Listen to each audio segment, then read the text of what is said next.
Au cœur de la Thrace, une région de guerriers farouches, naquit un homme dont le nom allait résonner à travers les âges, Spartacus.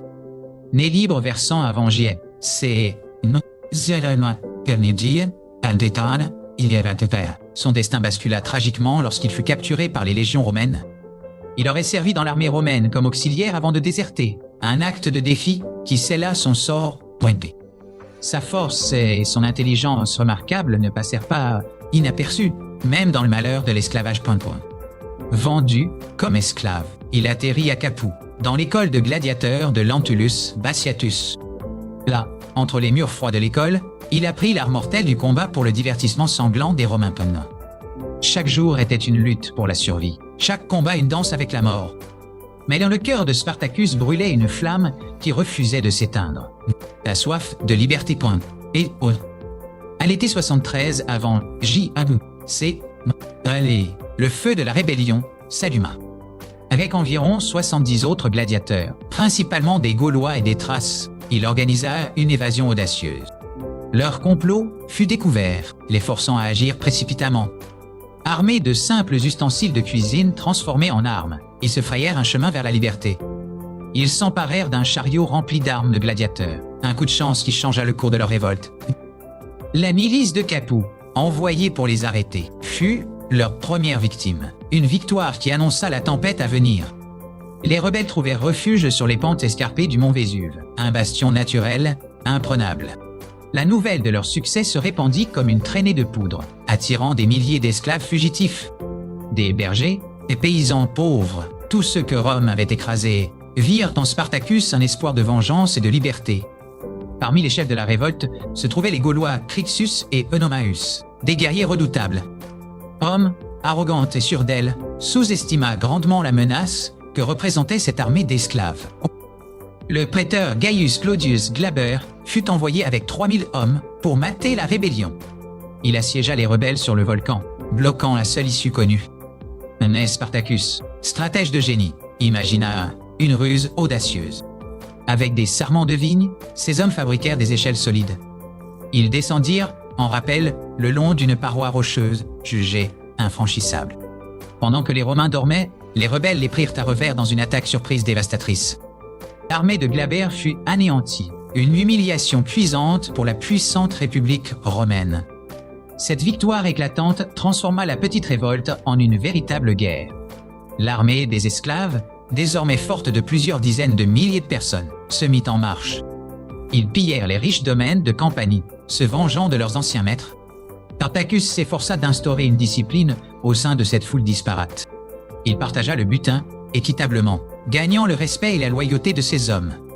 Rome envoya alors 2 nouvelles armées consulaires, dirigées par Lucius Gellius, Publicola et Gnaeus Cornelius, Lentulus Claudianus. Des dissensions éclatèrent au sein de l'armée rebelle, une faiblesse qui allait s'avérer fatale.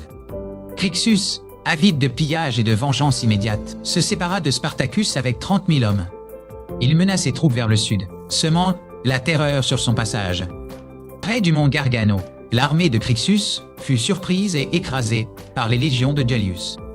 Crixus lui-même périt dans la bataille, un coup dur pour la cause des esclaves. Apprenant la nouvelle, Spartacus fut saisi d'une grande tristesse et d'une froide colère. Pour honorer la mémoire de son compagnon d'armes, il organisa des jeux funèbres d'un genre particulier. 300 prisonniers romains furent contraints de s'entretuer comme des gladiateurs, un terrible retournement du sort. Pendant ce temps, Spartacus continua sa marche vers le nord, son objectif étant de franchir les Alpes. Il voulait que ses hommes, en particulier les Gaulois et les Thraces, puissent rentrer chez eux, libres sur un air de Budgestae, ou un mot, les Il affronta et vainquit les légions de Lentulus, puis celles de Gellius, qui tentaient de lui barrer la route. Près de Modène, il écrasa l'armée du proconsul de Gaule cisalpine, Gaius Cassius Longinus. La route des Alpes était ouverte, la liberté à portée de main. Mais ces hommes, grisés par leur victoire et la richesse de l'Italie, refusèrent de quitter la péninsule. Ils voulaient marcher sur Rome, le cœur même de l'empire qui les avait asservis. Spartacus, contraint de céder, fit demi-tour et mena son armée vers le sud. La panique s'empara de Rome. La révolte d'esclaves était devenue une menace existentielle. Le Sénat, désespéré, se tourna vers l'homme le plus riche de Rome, Marcus Licinius, Crassus. Ou Allo. Crassus se vit confier des pouvoirs extraordinaires et 8 légions, une force redoutable. Il était déterminé à écraser la révolte et à restaurer l'honneur de Rome, mais aussi à servir sa propre ambition. Crassus instaura une discipline de fer, n'hésitant pas à recourir à la décimation, un châtiment barbare. Après une défaite de l'un de ses légats, il fit exécuter un soldat sur 10 de la cohorte vaincue. Cette brutalité rétablit la discipline, mais sema aussi la terreur dans les rangs romains. Spartacus, quant à lui, mena son armée jusqu'à la pointe de l'Italie, dans le Bruttium, l'actuel Calabre,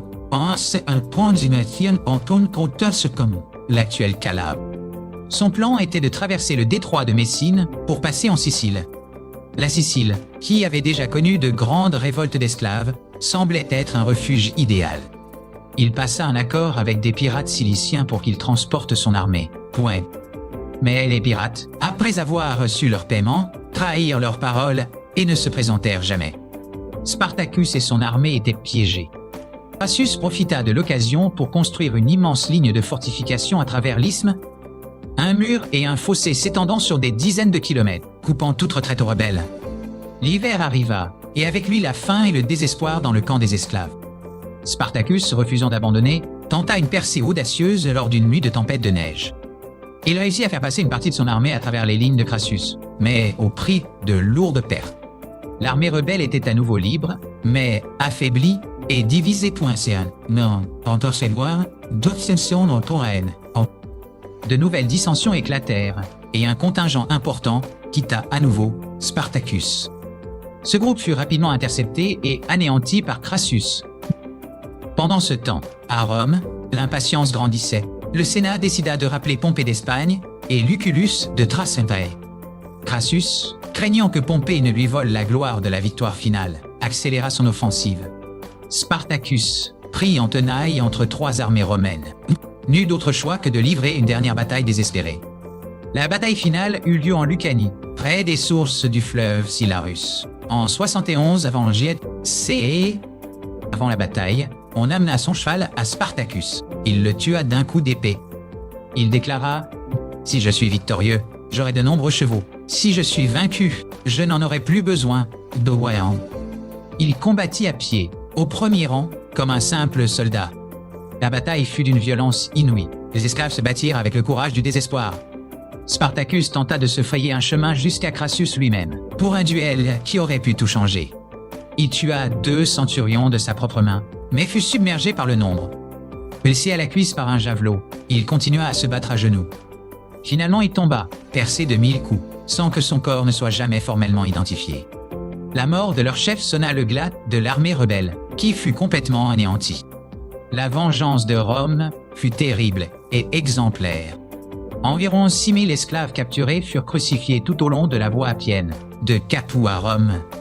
Leurs corps restèrent exposés pendant des mois, un avertissement macabre à quiconque oserait défier Rome.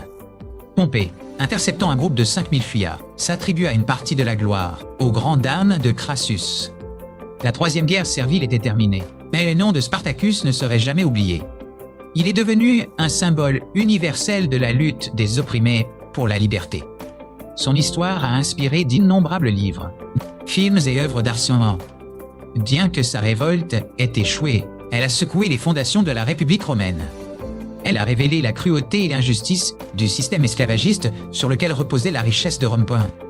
Spartacus, le gladiateur Thrace, restera à jamais le chef de la plus grande révolte d'esclaves de l'Antiquité.